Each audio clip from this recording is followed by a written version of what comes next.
All right, here we are today, and this is wow, we're talking again. Watch out.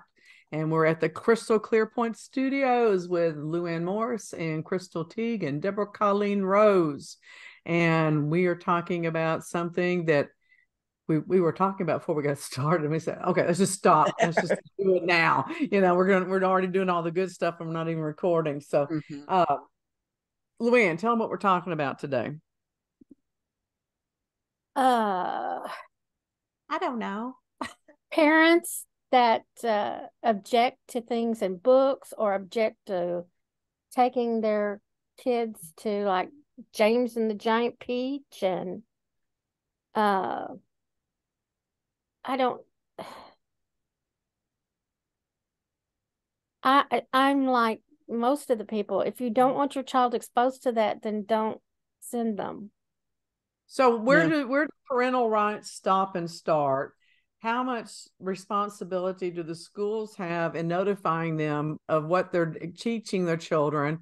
How much authority do the parents have in saying, no, don't teach that to my child? And can you extend that past your own child to include an entire classroom, an entire school, an entire school district? Where are the lines drawn? Are there Yeah. lines?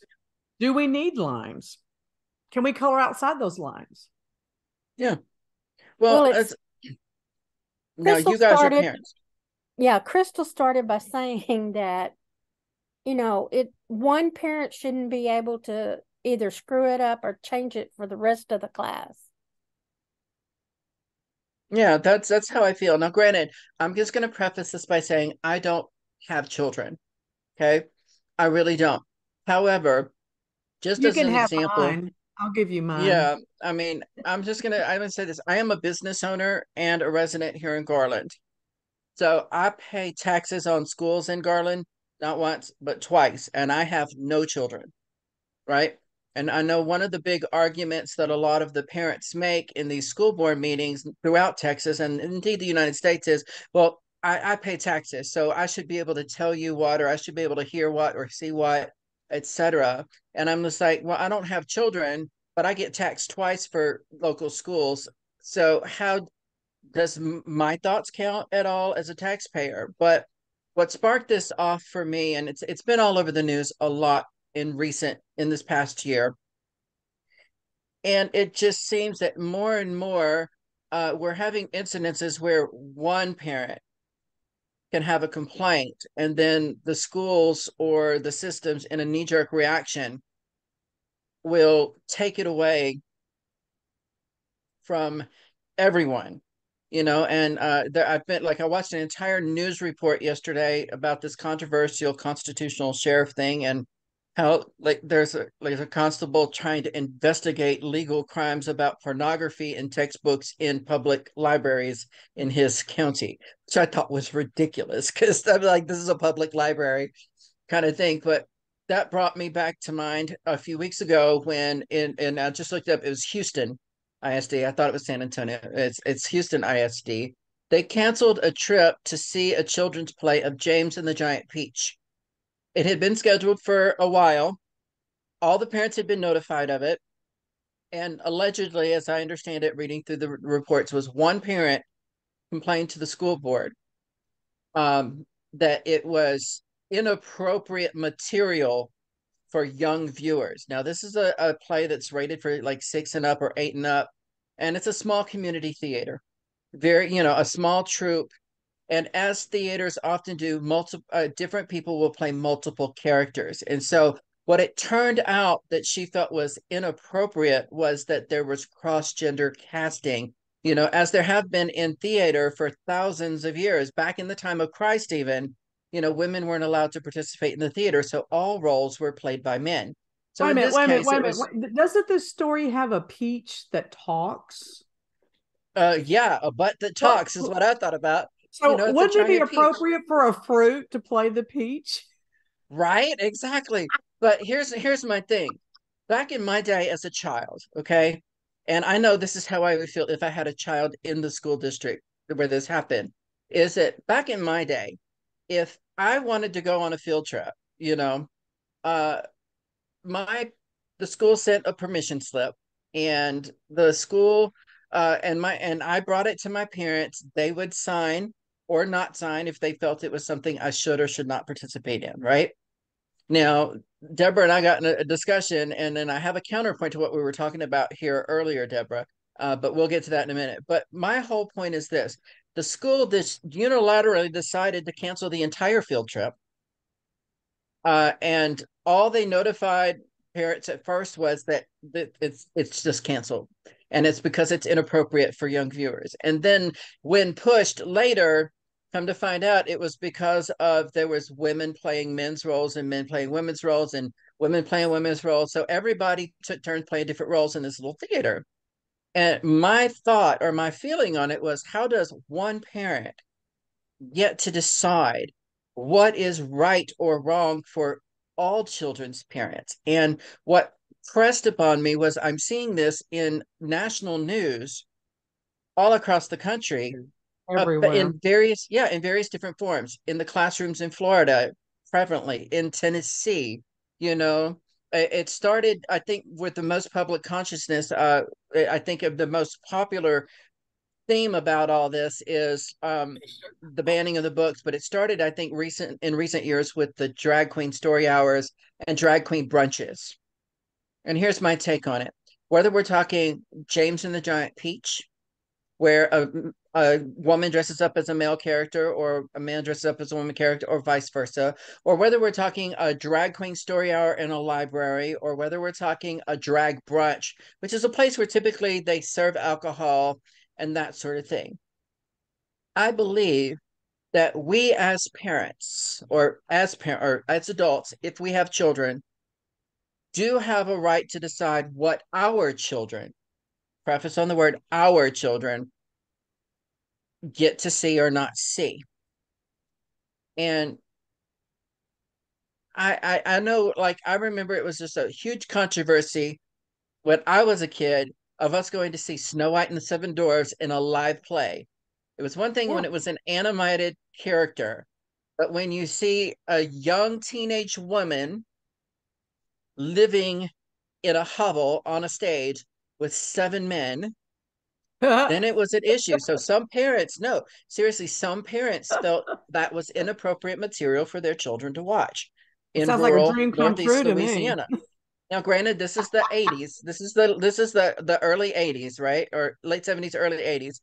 But I get it, but some of us got to go see the play. Other students had to stay home and basically have detention in the classroom with just one teacher, or in the auditorium. Well, so well, wait a minute. Let's put another nail in the coffin here. This is from Tallahassee, okay? Okay. And the principal of this classical school actually resigned over this hoopla. They were showing a photograph of Michelangelo's statue, David. And two of the parents felt that was inappropriate and pornographic.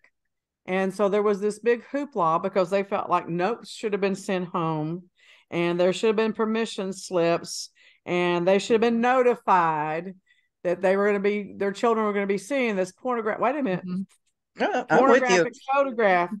And because of the hoopla, the principal resigned. Now, here's my first question. You can go on any internet site, in any library, in any school, and Google Michelangelo David. And you're going to see this photograph. I don't care what age you are. Yeah. Well, and to call it's art. This piece of art pornographic because it shows the man's penis and testicles is and mine tiny ones at that, mind you. But here's where we get it. Wait a minute. Yeah. Well, because you made the point earlier, it's about partially tiny. Are we not going to enrich our children by showing them art? Are we not going to enrich our children by talking about different viewpoints? I'm with you there. And, here's the thing, Deborah, you made the point earlier and, and you reiterated it there where these two parents felt there should have been permission slips attended. We're talking about a classical art school, okay, where art is shown, okay? Yeah. We're also talking about a school, and this is something through all schools systems in the United States, okay, the curriculum, all of the books, all of the materials for every school system in the United States is put forth for public review and approval by the parents at the start of every school year. Anytime they're planning to make any changes to curriculum, and parents are invited to review the curriculum, it's published, what it contains, the and everything else. So my thing is, if these two parents were so concerned with what may or may not be shown in their child's curriculum at this classical art school, why did they not step up, review the materials at the start of the school, before the school year started, and make their case then? Why did they wait till after it? Let me make this point as a parent and grandparent. And not that I am a great example of either, because I am a firm believer that educating children doesn't mean protecting them. It means teaching them how to deal with the life that the world is going to throw at them. And, you know, I was accused by even my own children of maybe exposing them to things maybe at too early an age at times, because I believe education is knowledge, knowledge is power. But the thing about it is that you can't control everything your children are exposed to. It's just impossible. You can't. You just can't. So where do you really get to be a parent? At home. You get to be a parent at home, and you take what your children are shown, what they're taught, what they're exposed to, and you teach them how to process that information, how to analyze it, and how to reject what is not truth for them. That's the whole point. You want to be a parent, that's where you get to parent. Now, I'm not condoning pornography in the schools, for God's sake. No, me either. You know, but I don't think the statue of David is pornography. They're showing art. No, and I don't know of anything that's in the schools that would classify pornography. And here's what's interesting. Even our own justice system, our Supreme Court justice, one of the reasons why our laws are so vague is in regards to sex workers and pornography and things of that nature, is that everyone will say, I know I cannot define pornography, but I know it when I see it. Well, do you? Do you really? Yeah, do you? And so I think there are some things that we can agree on, but even like, you know, I try to stay on top of trends. Yeah. And especially social media trends and stuff, because I'm getting older and I'm trying to stay, you know, relevant. And I was watching a documentary on Netflix about the strippers during COVID in Las Vegas. Yes, I did. And you know, the thing about it is that they were talking about pole dancing and stripping being an art form, and they are very athletic. I mean, and the time and effort that they put in doing this is extraordinary. Now, here's where the disconnect came for me. Watching the dance is incredible, and it can be beautiful, and it can be also very provocative. It can be very enticing. It can be very intimate. It's just damn sexy. Okay. Yeah. It's damn sexy. But here's the disconnect for me. It passes from art into sex work. And again, some people don't think that's a negative. Some people do. It depends on your ethics and your moral compass. When they go into that champagne room, that's when the gloves come off, literally. Yeah. Well, it depends. Well, who are we to say what's going on in that champagne room? We don't know. They were a little explicit in this documentary. Yeah, and they said, I know. The rules are based upon the club that you're in and the dancer themselves. And they did not show, you know, actual intercourse going on, but it was implied. It was implied, you know. Well, I see pole dancing with half naked people on America's Got Talent a couple times every season. Well, that was going to be my next point, but now it's seen as also mainstream entertainment when you see it on 7:00 p.m. TV as a talent show to be, you know, to win $1 million. So, you know, where are these lines? They're getting more and more blurred, more and more blurred.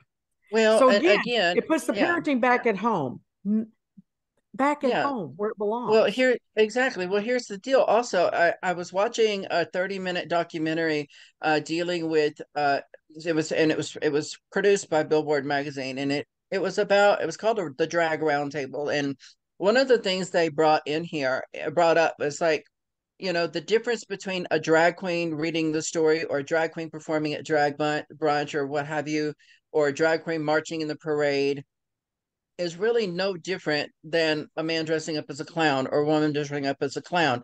And in a child's eye, that's really what they're seeing is a character being brought to life. And, when Mrs. Doubtfire did it, when Milton Berle did it, Nipsey Russell, all these famous cisgendered heterosexual men did it, it's funny. But the Let's ask the reason hard question, though. Let's ask the hard question here. Mhm. This is the question I never hear asked nor answered. I know what I think it is, and Yeah. and this is not a trick question or anything. It's not No. anything ugly. Why are the drag queens reading to children? Well, to hear I can answer mainstream that. media. Wait a minute. I can, To yeah, hear go ahead. mainstream media talk, they're there to indoctrinate our children. Yeah, but you got to understand that's not that's something that's being reported by a very few people, and it's being promoted as mainstream. But here's the deal, and I'm going to explain what it is. It is no different than having a person of color reading a story in the library to children. It is no different than having a woman reading a story. You're not answering the question. You're not. I know that Why? I'm about to. It is no different. It is because representation and inclusion matters. 100% of every LGBTQI plus child, 100% of every transgender child, every drag queen was produced by exactly one type of human, and that were heterosexual people who had sex, or gay, lesbian, bisexual people who had sex with each other. It's made by I other think you're human wrong. beings. I think your answer is wrong. I think it's I don't much think so. simpler, and I think it's much more innocent. No. The answer to that question is because they enjoy doing things for other people, and they Oh, well, enjoy no, children. that too. They're trying to contribute to society in a positive way, and There and you and go. and here's the reason why some people, a very few minority, actually, believe it or not, have a problem with it, and it's because some people begin to hypersexualize the image of the man dressing as the woman, or the transgender person, or the woman dressing as a man, and that's where it crosses over, because they're not sexualizing in their mind Robin Williams playing Mrs. Doubtfire. They're not sexualizing, Milton Berle. They're not sexualizing Tony Curtis in Some Like It Hot. Even though that's kind of what the movie was about. You know, but in their mind, they're equating this with sexual acts and sexual practices, which is why so much of the legislature surrounding this issue has to deal with sexual acts in front of children, or sexualizing, because literally in Texas and Tennessee, what they tried to do was have drag queens, a man dressing as a woman, equated with a stripper stripping in front of your children, a sexually oriented business. And so that's what, and none of these legislations that deal with it actually have anything to mention the actual content of the performance. That's what's so tricky about it. It's being reported as a sexual act, but not one of the legislations in Texas or Tennessee mention the content of the performance, only the gender of the person doing the performance. But now, Yeah. because you know what I do best. What do I do best? I'm the devil's advocate. Okay? Play devil's advocate. I'm there with you. I have my own opinion, but I also like to see both sides of the fence. Yeah. A lot of this is backlash from what the common person has been educated on in regards to the gay and lesbian, LGBTQ, all the letters, communities, based upon the exposure we've had on the news with the gay pride parades for over the years, not recently, but over the years. Yeah. Because I remember my very first gay pride parade that I went to here in Dallas, and I almost took my young son at the time, and I didn't, and I was glad that I didn't.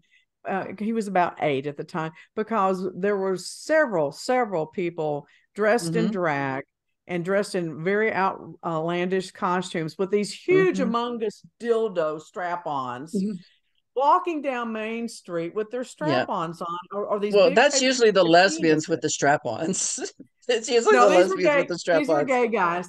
But But I thought here's I don't want my child exposed to that. And this is but you what took a your child lot to of it. heterosexual people relate when they hear the word drag. That's immediately where their visual goes in their mind, because they have seen that so often in mainstream media, and they don't Well, understand the difference in those scenarios. no, and the thing is, no, it's I don't think it's that they don't understand. I think it's just they choose not to understand, or they choose to ignore it. Because here's the deal with that. Those pride parades didn't start as celebrations. They started as riots and protests, because to the point of physical and societal harm. You couldn't find a job, you could be arrested, you could everything under the sun. And so they evolved over time to, hey, this is us reminding you that we're here, and that sort of thing. Now, here the thing is that's going on right now is this. You brought up a good point. You chose to take your child to that parade. No, I didn't. Right? I didn't. Thank God. I was glad I didn't. I almost did, Okay. because All right. So I liked here's but exposing my that but kids to different cultures yeah. and different things, and then that was one of the things that And even but where we that lived, mhm. we made a decision where we lived because we wanted our children exposed to different types of people and Yeah. different ethnicities and things and like here's that. and So, here's the deal, but you made that choice either to expose them to it or not, right? It's just like, again, it brings us back to the point is, would you take your children to see an R-rated or an X-rated movie? Right? You get to decide that as the parent, whether your child should see that or not. Because really, when it comes to an R-rated versus an X-rated, there's really not much difference in there, really, when it comes to the literal definitions of what an R-rated versus an oh, X-rated I movie have to are. disagree with that.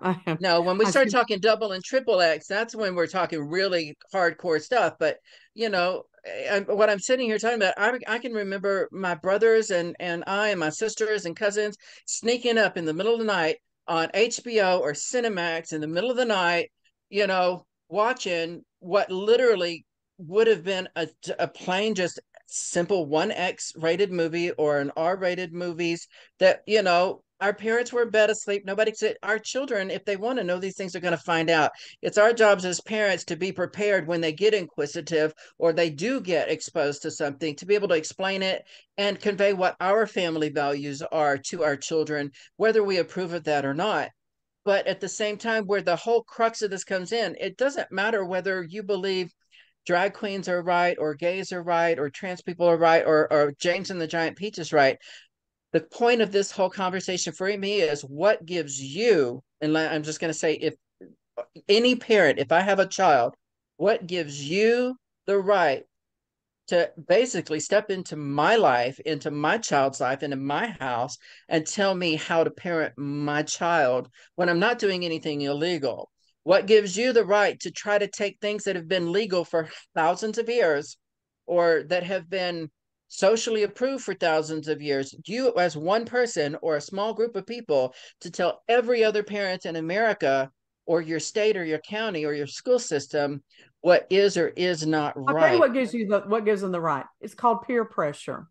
So Mm-hmm. if a school district or community is not Mm-hmm. willing to stand up to that peer pressure, like in Tallahassee where that principal resigned, I wouldn't have Yeah, it was. resigned. I would have stood my ground. You're going to fire my ass, and I'm going to collect unemployment because you fired my ass because I didn't do anything Mm-hmm. wrong, Yeah. and stand my ground on that. But here's the power of true parenting, in my opinion. I Mm-hmm. have personal knowledge of a family where the child was confused and they have been exposed to different things and different ideas, and Mm-hmm. they're just confused. They had Yeah. emotional issues, and they were confused, and they were young. They were not even a teen. And when the family sat down and explained to them the different types of sexuality and the different types of gender and the different types of emotional relationships, all of a sudden all that cleared up. And they, at one point they thought they were trans, another time they thought they were homosexual, another time they thought they were this and that. And once they got true education and true Mm-hmm. support without judgment, and Exactly. they were able to sit down and say, this is how I feel, this is how I think, and this is what I'm going to identify myself as. And lo Mm-hmm. and behold, all of this drama and all of this confusion went away. That's what education and that's what real parenting looks like in Exactly. day-to-day life. And instead of reacting, because this is not acting, it is reacting out of fear and everything that we have that's negative, hatred, racism, isms, it's all based on fear. What are they going to take away from me? What am I going to lose if they get what they want? And people fail to see that it can be a win-win. It's always, I'm going to win and I'm not going to let them take anything away from me.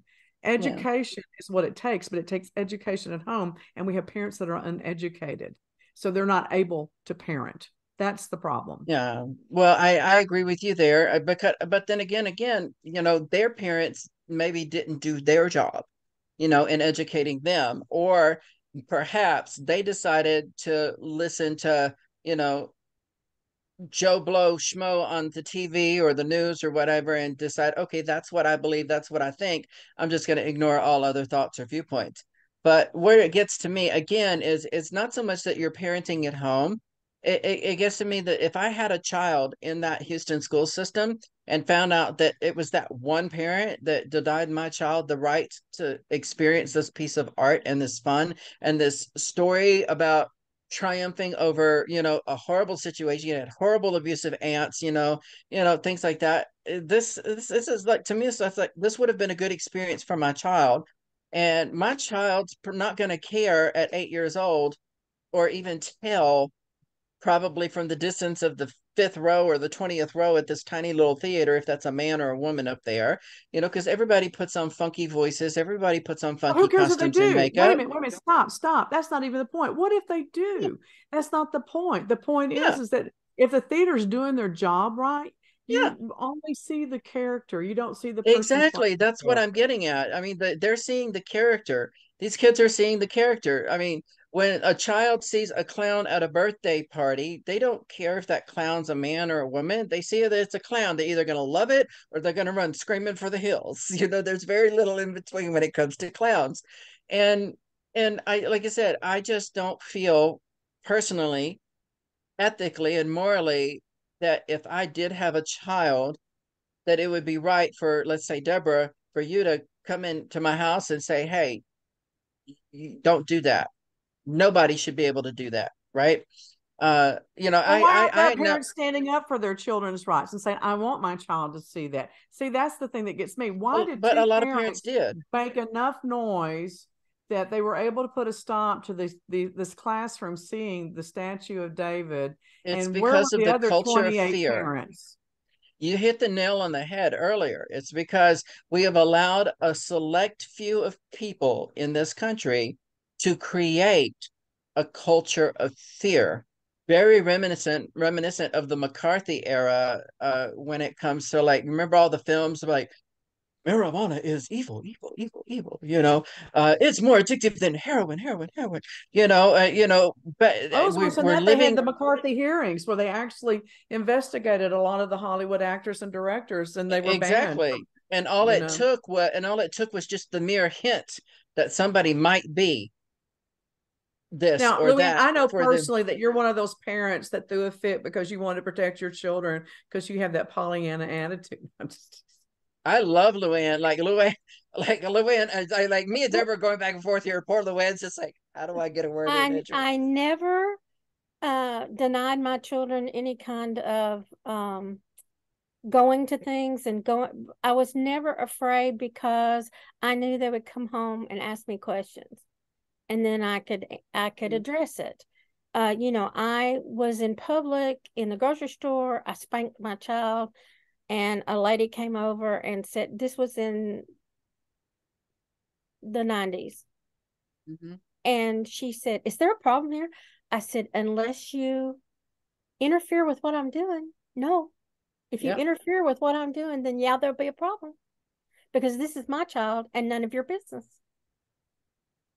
So it's not just about your child being exposed to things. You want them to experience it. And sometimes I think it's the lack of education on some people's part or fear on their part of not being able to explain it to their child. that they don't want them exposed to that. Because I remember telling my kids, this is a movie. This man died in the movie. When they make the movies, that happens. But in real life, he's still alive. Mm-hmm. Reality is that he's playing a part. And that's what I would tell them about James and the Giant Peach. Yeah. And I can say this. My first exposure as a child to anything sexual was from other children in the playground and on the school bus. Absolutely. My first exposure to anything even remotely related to LGBTQI+ was hearing other kids who probably did not even know or understand what the words were call other children derogatory names, like you're gay or you're a fag or you're this or you're that. And you didn't have to actually be that for them to call you those names. Exactly. So they're hearing this stuff from their parents or they're hearing it from other kids. And again, that's it. I can remember going to my mother or my grandmother as a child and going, what does this word mean? Or what does this mean when they call you that? Because it was very much, and I'm very grateful that I did have a mother who really decided to keep no secrets from us. And this might be a little bit explicit, but I think I was like 10 or 9 years old the first time some boy talked to me about, fellatio, or what's commonly referred to as a BJ. And I had no clue what the hell he was talking about. And I had to go and ask my mother, what is a blowjob? I had to ask my mother, and she had to make the decision as a parent to try to figure out how to explain that to me. And I think Luann hit the nail on the head. A lot of parents are either uneducated or uncomfortable discussing difficult topics with their children. Yes. It's like that age. Here's what gets me about this. I would love to go to these schools and interview the children in these classrooms, because I talk to my grandchildren and I talk to their friends. And when I see these things, I'm like, these parents have no idea what these kids are really doing. Because in middle school, kids are doing drugs. In middle school, they're having sex in the bathroom. Now, we were pretty bad in high school, but I don't recall anybody having sex at school in the bathroom. That's just nasty. Okay. You were anathema if you even thought you were doing it. No. And when I listen to these kids talk and texting each other, I'm like, what the hell does that mean? And I'm on Google, on Urban Dictionary, looking up stuff. And I mean, these kids are very educated about sex. Many of them are having sex. I didn't get to go to the award ceremony for my grandson, but mother and Scott, my husband, did. And some of these girls are wearing evening gowns slid up to their thigh. They're 14 years old. And I'm not judging them for that, but I'm saying these are not children that need protection from sex and sexual content. They need education about it. That need an education, and they need to be taught how to respect themselves and lay down boundaries so other people will not cross those boundaries.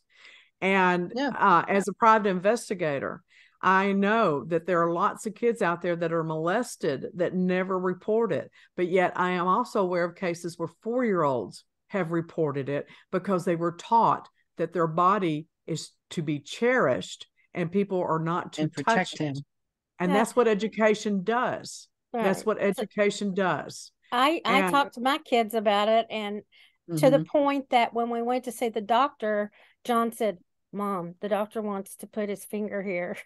I said, it's okay. He's checking for what was he checking for? Prostate health. Hernias. Yeah. He was checking you for a hernia. It's okay. Oh yeah. Don't panic.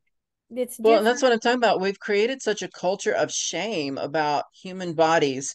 And like for me, I'm just like, if you're viewing the Statue of David as pornography, then what's going on in your mind that you automatically go there above all the other things that it could possibly be?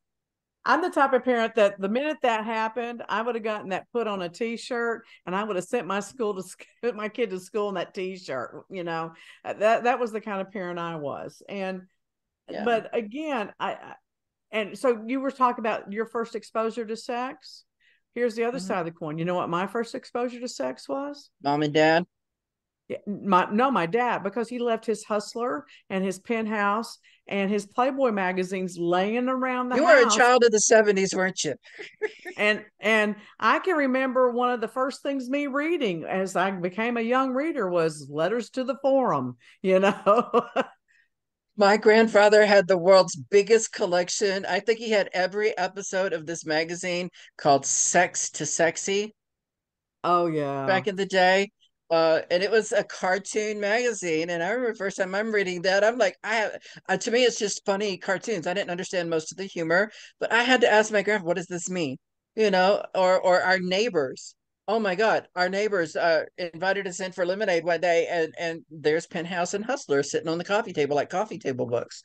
Like Yeah. any other magazine, like Time or Yeah. whatever. It's just different homes have different cultures. Your children need, I'm not saying sexualize your children, but to me, having somebody wearing 7 layers of tights, 6 inches of foam rubber around their butt, and 30 layers of makeup, to me is no for me is less revealing than what the average pop star does on stage on television every day of the week. Mm-hmm. Well, You know, and here's the other side of the story about indoctrination. All right. So I have always been a very independent person. Okay. I've mm-hmm. always had my mind of my own. I've always known what I didn't like and what I did like. So from a very early age, I was told indirectly, directly, and then more explicitly as I got older that I was never going to have a man or a boyfriend because I wasn't girly enough. I wasn't feminine enough. And then it got to the point where people says, why don't you just come out? You're a lesbian. Because you're just too masculine. I have never, ever had those tendencies, even with people trying to tell me that that's who I was and how I was made up and all that stuff. I wanted to be free. I wanted to be independent. I wanted to be free to be strong. I wanted to be free to state my mind and I have worked in the male industry all my life. But even as a small child, people treated me like I was a lesbian. Now, looking back, I didn't know what that meant, but I do now. And I'm like, they all thought I was a lesbian. Good God. I'm not. But if indoctrination for sexuality and sexual identity worked, I would be a lesbian because that's the way I was treated. Yeah, I think that a lot of boys that are more effeminate, they get that indoctrination feeling when they're not. They're raised by mothers and sisters, and that's what they copy, is what they're raised by. Well, again, that might be part of it, but at the same time, you can't put that as the blame either, because I know very, very, very many effeminate men and very, very many masculine women who were raised by your traditional Mm-hmm. nuclear family couple. So, while there's true, if you're naturally effeminate, you're going to copy or emulate the female aspects of your parental unit, if you will. Yes, I think I've so too. also, yeah, but That doesn't mean that that if you're called names or you're told you're one thing, that doesn't mean you really are. No, but have you noticed in the movies from the 40s and 50s that all the Southern men are very effeminate? Southern men have this effeminate gentility in all of their characteristics. So some of that's culture. It's not sexual. It's not sexual identity. It's not sexuality. It's cultural, because Southern gentlemen were raised to be more refined and chivalrous, and you just couldn't be bothered with the nasties in life, and and that type of thing. And it came across heavily in the movies and stuff because that's the way Southern gentility was for a very long period of time. Demonstrated. Yeah, and then then of course we go back through history and talk about all the men that used to wear wigs, and high heels were invented for men to begin with, and so everything is about perception and perspective, that type of thing. But the men that wore wigs also got a lot of syphilis, and that's why they wore wigs, because it covered up the symptoms of syphilis and the smell of syphilis, and because they could, powder their wigs. Yep, and put essential oils in them to cover up the smell and all the sores on their head and stuff. So, as usual, Well, I go that's a down that whole rabbit nother hole. bag of worms. I know. As usual, I go down that rabbit hole. So, I think people want to blame and put responsibility on other people for them not doing their own job, and they make a big tempest in a teapot that affects people. It's kind of like the butterfly starting the tsunami, and I think that we're seeing a lot of butterflies in this society right now. Well, I just don't think that one parent or one child or one incident needs to wipe out all the other kids having the opportunity to be enriched. So I think we all agree on that. Show of hands. Yeah, I think we agree on that. Yes. In the end, parents are going to parent how they want to parent, regardless of what society says, regardless of what I say or anybody else says, for that matter. But at the same time, here's where the rub is. I've heard the word uneducated or lack of education in this conversation between the three of us a lot. And here's the pattern I see going on a lot in places like Florida, Tennessee, and even here in Texas. Like, I left Texas back in like late 90s, early 2000, and it was really hard to get a job as a teacher. You had to have a degree, you had to go to college, you had to be certified to be a teacher. And when I came back to Texas in 07, the first thing I noticed was, these mass reports on the news and in newspapers of, teachers who are just short of tenure being let go, or things being made so hard. Like, literally, teachers traditionally spend so much of their own money. I know teachers who have spent a third of their annual income on stuff for the classroom because the state of Texas does not provide the stuff for them to use in the classroom. And that's continued on to this day. And it's even less money now with budget cuts. And all of a sudden, when I come back in 07, I'm seeing ads and billboards all over Texas, especially in the DFW area where I live, of want to be a teacher? Call this number and find out how. No degree required. You don't even have to have a teaching certificate. You can just go and start teaching, allegedly under the supervision of somebody else. I mean, there's a gentleman right now here in the DFW area. Just a year or two ago was the janitor in the school, no college degree, became a teaching assistant, and is now teaching the class with no other teacher directly involved in the every class that he's in. He gets checked on periodically throughout the day by the principal. And that's it. I'm not saying he's not a good teacher or doesn't have the drive or the energy to want to give to the students. I think that's applaudable. But speaking as somebody who is an educator, I'm watching this translated not only in public schools, but it's now happening in private schools or vocational schools, where we recently, in my career field, they did away with the requirements for an educator training and educator licensure. So the people now teaching people to do your hair, complicated chemistry. The people now teaching people to do your facials, complicated chemistry, pH level, science, your Brazilians, your waxing, are now being taught for people in many instances. I literally watched the school I was working for graduate a student and a month later hire them as a teacher. No experience in the industry outside of the 750 hours. And I'm seeing that pattern repeated all across the country in areas where they want to have an uneducated populace. And I've been watching it for the last almost 20 years. We already have an uneducated populace, and we have I know. Well, we already are last in the world when it comes to math and sciences across the board, right? Philosophy is no longer taught in schools. Civics is no longer taught in No, schools. but what I'm saying is that we're in know, a desperate position because of lack of manpower. I mean, okay, so this is a real silly story, but I think it makes my point clearer. Is that my granddaughter was telling me the other day, she rides the bus back and forth to school, and they have a shortage of bus drivers in our district. And so they had someone that was just hired part-time to come and stand in as their bus driver. The bus driver got lost and she didn't get home till 7 o'clock that night. And I'm like, does she not have a radio? Does not she have a cell phone? Could she not GPS?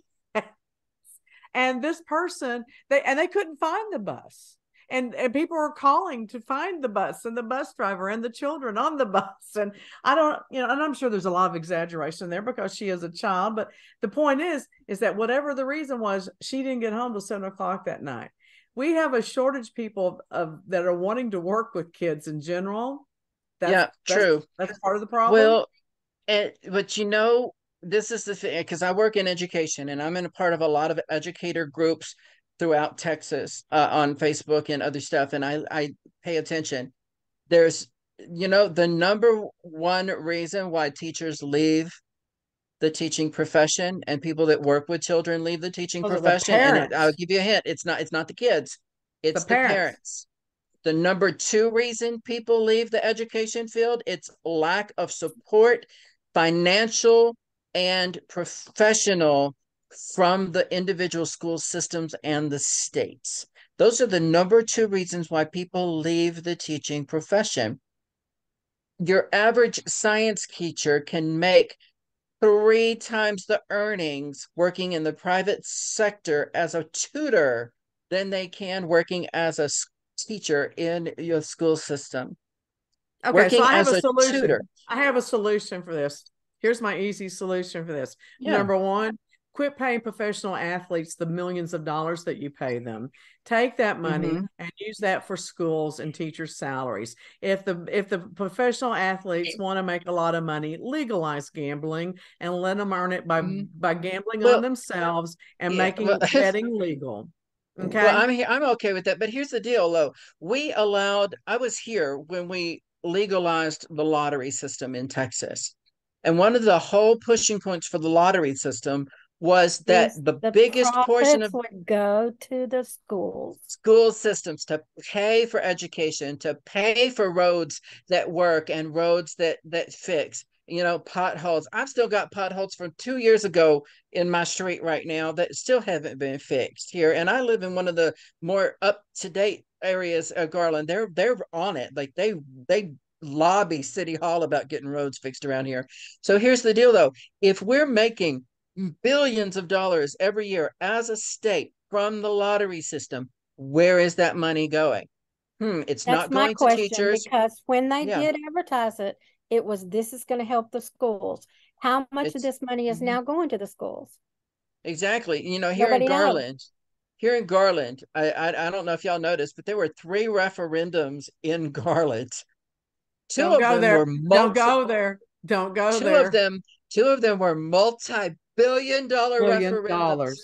One of which was supposed to scout for new locations for properties to put new schools.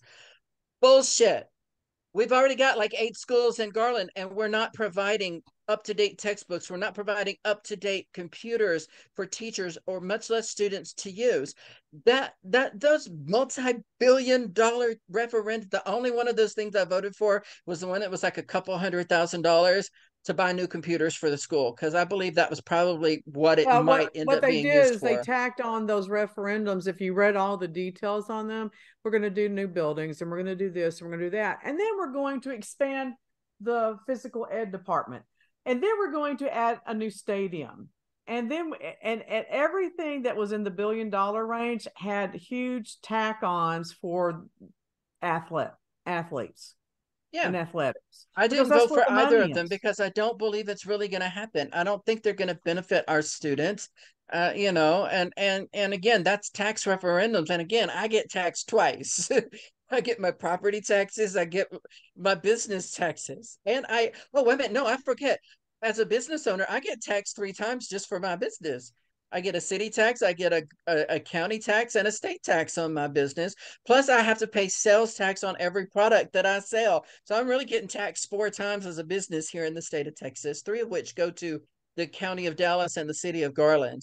So All right. I'm So like, the bottom line is we all think parents need to shut up and mind their own business and take care of their own kids and leave other I, people to their own kids. And unless you think they're being abused or neglected, stay out yeah, of other people's business, you pretty know? much. I mean, yeah, if you see there's physical, mental, or psychological abuse, report it, step up, sell something, or sometimes you can't do anything other than be available for when somebody is ready to talk or ready to report and back them up. Sometimes that's all you can do. But I'm not talking about allowing children, I, I'm not talking about allowing parents to beat their children. I'm not talking about anything like that. I'm not talking about allowing. I mean, there's already enough parents legally sexualizing their children every day of the week with children's beauty pageants, and things of that nature. It's just no, it's ridiculous. It's ridiculous. Yeah. So for me, I'm gonna borrow a phrase from the video that I showed. It's like sweep your own damn front porch and stay off of mine. Pretty So, much that. That's it. Luann, what do you want to add to that before we close? Well, I agree with that. I just think that you need to mind your own backyard. And if you can't explain to your kids what they're seeing or what questions they're asking, then you need to find somebody to help you explain it. If that's the Well, pastor, let it be the pastor. You know. I mean, you can't, if you're not willing well, to do it, someone has to do it. I support sex education in schools. I support all kinds of education in schools. I don't want them teaching religion in schools. I think that's a But we have very, a law that says they can now. I know, don't even go there right now because our hour's up. Mm, But other than that, knowledge is power. And it's our job as parents to find out what our kids are exposed to. We can't, because we can't control it. Teach them how to manage it. Teach them what we think is right and wrong, and how to stand true and stand up for mhm. themselves. And I'm going to tell you that would alleviate a lot of problems. It would alleviate a lot of. I mean, my granddaughter has 3 friends that are coming out as transgender. Are they? We don't know. They're 12. Maybe Mhm. they are. Maybe they aren't. I don't have an opinion. I don't know. I don't Yeah. know. But again, do Yeah. they know? They're 12. Hell, I didn't know Well, where my ass was when I was 12. that, So again, that part of that deals with this. The children, I'm going to tell you this statistically, scientifically, there's been numerous studies. Children who are legitimately of trans experience can tell you that from between the ages of as early as 2, 3, and 4 years old, right on up to like when puberty hits, they know that something's different. They know that they're different. They just I lack the understand that, but these vocabulary. children will come to you and they will tell you that they don't know. They're very confused based upon the conversations I've had with one of them. She's very confused. And so I have questions about how she's come to her decision. The other child, based on what I'm getting, they probably are, Yeah. and but the thing is that they're not getting support from their parents. Their parents don't even know they identify this way. I'm a Mm-hmm. stranger and know it, but their Yeah. parents don't. So again, Is it because they're sweep afraid of your rejection? yeah, and what their parents will say, and they don't feel like they get support at home. So not only sweep your porch, but clean out your own toilet. You know, Yeah. uh, and be involved Spend with time what's with going your on kids. exactly, and educate them and give them a safe place to be who they are, and Yeah. that would alleviate a lot of the bullying. It would alleviate a lot of the confusion. It would alleviate a lot of issues, and we would have children that are confident in who they are, less rebellion, less drugs, less sexual activity out of acting out, that type of thing. So that's my opinion for what it's worth. We told you to Yeah. watch out because we're talking And that's what we did today. And that's what we do. Yeah, we don't, and then we don't talk about the hard subjects very often, but at the same time, how can we not occasionally do it? Because, you know, it's what's going on in our community, it's what's going on in our world, and like it or not, it's affecting our day to day, you know. And I know I have friends, and I say this lovingly, and part of me is very angry about this, because I literally have friends, human beings, fellow human beings, if for no other reason, they're like us in that they're human beings, they're citizens of this state, this country, whose rights are being systematically stripped away as though they are less than human.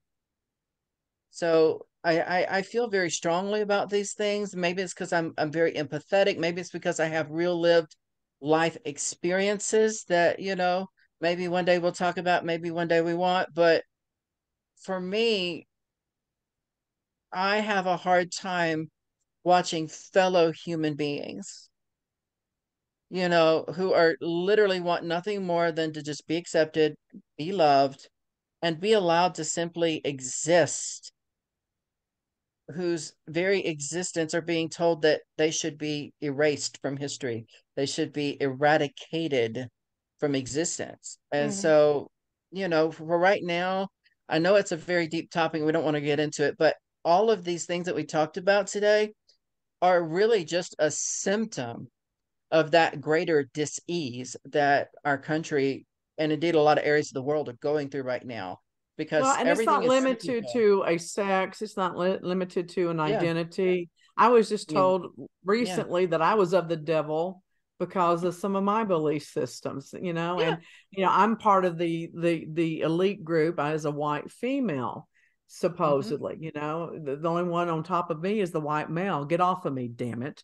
So, you know, but you know, so it's not limited to just one group. It's just that certain groups are getting more focal point.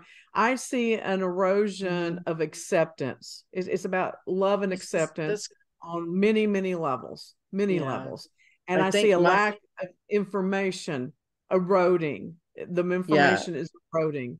We have more details on Google than ever before, and we have less knowledge. I agree. I agree. I watched a video from an entertainer from another country who was, this was done a year ago, this video, and it's still true today. And, you know, when we look at it, one of the things that he said in there, or they said, their pronouns are they, them, he, him, and they, them. And one of the things they said was, uh, LGBTQI has greater public representation in the world than ever before, Yep. than any other time in history. But what he pointed out was that doesn't mean they've won acceptance. It just means they are now a bigger target. And I think that's what's happening now, because they have gained more social acceptance in the world. That now there's those people who fear that they're losing their thoughts, or whatever, that that now they're a bigger target, so they're throwing things at them a little bit more radically, if you will. And then let's see, what else did they say? They said something else that was very prescient, and that was that and it scared me, because I realized, I went and looked it up and researched it. They said at the time, a year ago, in June or July of 2022, that America was at had already hit 7 out of the 10 stages of genocide. And I was doing my research, and in the last year, we've now gone from 7 to the 9th out of 10 stages of genocide. Well, I'm not a Pollyanna and I don't put my Yeah, head in the sand, but that's not where I focus. What I do is I like to yeah, focus on what I can do to add a positive effect, even if it's only in my square block of my neighborhood. What can I do to encourage someone? What can I do to empower them? What can I do to lift them up? And I think that that's where the battle, not just the battle, but the war will be won, it all is how starts we at won home. it, you know, and Yeah, we've backslid a lot. Women have lost rights. A lot of groups have lost rights, but that doesn't mean that we can't get them back. So, Luann, tell exactly. us how to find you on the internet. Herbal-lou.com, or herballou1105@gmail.com. And you are Herbal Lou. She makes essential oil concoctions. I call them her witch's potions. My favorite is the spray to clean the room called Bitch Be Gone. I need some It more is of that. not. It's called clearing spray. Yeah, yes, what you say. Yeah. You know what? course, I'm going to I'm buy still the here. clearing spray. I'm going to buy some clearing spray from you, and I'm going to relabel it "Bitch Be Gone" and sell it at my spa. I love it. Of course, I spray it all the time and I'm still here. So either it doesn't work or I'm not a bitch. You decide. So, Oh my all right. goodness. Crystal, tell them about you. Currently located at 618 West State Street, soon to be 613 Main Street in downtown Garland, Baruti Spa at www.barutispa.com, on Instagram at Baruti_spa, and on Facebook at Baruti Spa. And this face is part of her work. No makeup at all. The lighting's bad, I know, but that's still pretty damn good looking. I am 53 and not a stitch of foundation on the skin. So I have covered myself in foundation because I'm all broken out. So no. Well, come so see me, anyway. Lou. We'll fix you. All right. And I'm Deborah Colleen Rose. Google me. You'll find me everywhere. I'm on Amazon. I do spiritual coaching. I own a private investigation company, isgu.com. And we have Miles of Smiles Events, which is the sponsor of this show, doing interactive entertainment for your parties and gigs and corporate events, weddings, and anything else. So we will see y'all next week. We're talking again. Watch out. I bet we got you by surprise today. Tell everybody bye. bye. Where's my button?